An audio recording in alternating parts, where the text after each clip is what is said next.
Sabar itu ternyata bukan asal sabar ketika menghadapi ujian, tapi sabar itu ada 3. Sabar dalam taat, sabar dalam meninggalkan larangan, dan yang ketiga sabar menghadapi ujian. Maka yang ketiga saya terangkan sebuah hadis yang singkat. Orang yang mendapatkan ujian, Pak, sesungguhnya pahala mereka besar, walaupun tidak sebesar yang pertama dan yang kedua. Tapi Nabi kemudian menerangkan kepada kita, kelak pada waktu hari kiamat, Allah itu akan membagi manusia jadi 2. Yang pertama, ahlul afiyah, ahlul musibah, ahlul afiyah.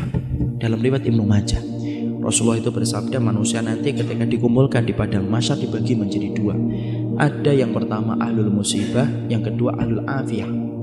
Ahlul musibah itu siapa?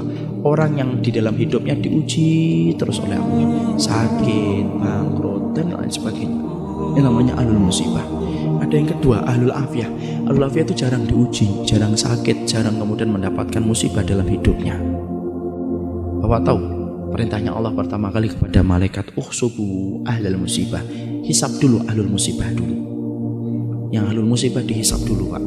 Dihisab, ditimbang, lalu kemudian ahlul musibah itu para malaikat berkata, ya Allah, ahlul musibah itu sudah habis, tinggal dikit dosa-dosanya karena ditebus dengan berbagai macam musibah-musibah yang dulunya Engkau berikan kepada mereka dalam kehidupan di dunia.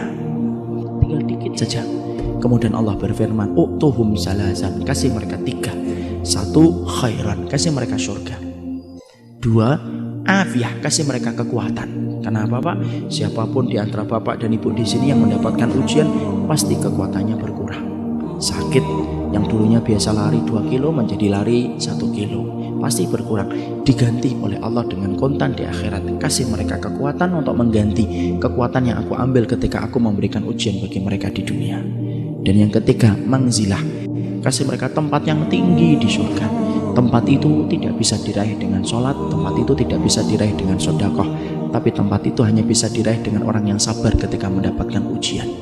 Dinaikkan itu ahlul musibah ke tempat yang tinggi, sampai ahlul afiyah melihat itu mendoakan kepala mereka ke atas, saking tingginya ahlul musibah ketika ditempatkan oleh Allah.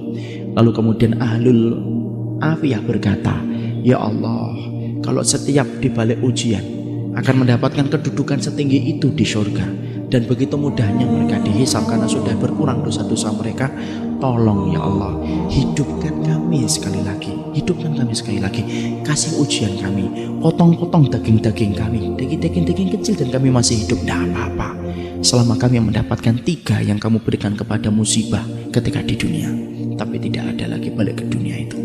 Disitulah kita paham, Pak, ujian itu berat, tapi barangnya kontak. Kalau kita semuanya disenangkan dalam hidup, Pak, malah kita bingung dari mana kita akan mendapatkan pahala kesabaran.